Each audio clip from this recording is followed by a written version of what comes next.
Turns out our Augie is a braver man. The revelation that Auggie too was not quite a Nazi sparked a lot of debate. People mourned the death of Blue Dragon, stating that he wasn't quite a Nazi and it's tragic, while others talked about how complicit he was in this world. And I was part of the latter one. I do think it's a tragedy that he died, not because I'm like, oh no, he wasn't a Nazi all along. For me, the tragedy is in the fact that Peacemaker had to watch a loving father figure die while he was still coping with him having to kill his terrible one. I am very much of the sentiment that this man, while he may not explicitly be a Nazi, is not much better than his Earth One counterpart. In fact, I felt like Earth One Auggie had more balls and stood on his beliefs in the way that I feel like is absolutely necessary if we want to consider Earth 2 Auggie a good guy. This debate has gotten so hot that James Gunn himself has taken to threads to make a statement, saying that no, Auggie isn't a saint, but he taught his kid to subtly fight the system,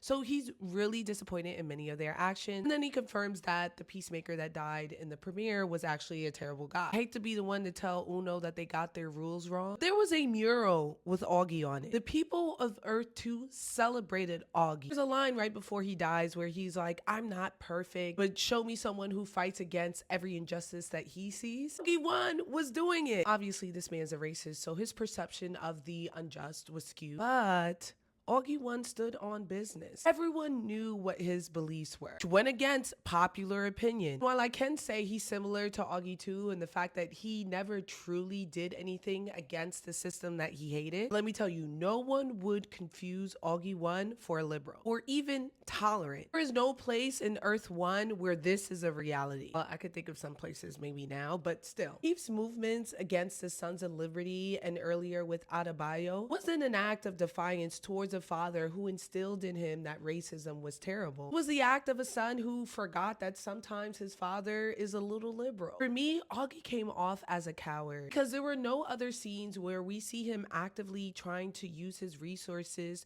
to make this world better. This is after we see the Sons of Liberties essentially try to rebel with a box of scraps, and the Vigilante 2 in the basement making bombs. Auggie was not only complicit, but he profited off of this world. And by profited, I mean a lot. Auggie 1 was basically living in a trailer because he stood on business so much that he couldn't code switch enough to make money or to be the face of America. I know we're projecting our real world parallels to Earth 2, but at least in the DC universe, we can assume that racism is looked down upon. And Auggie 1 does not care. I respect him a little bit more for that. But tell me, what were your thoughts on the two Auggies? Let me know in my comments below.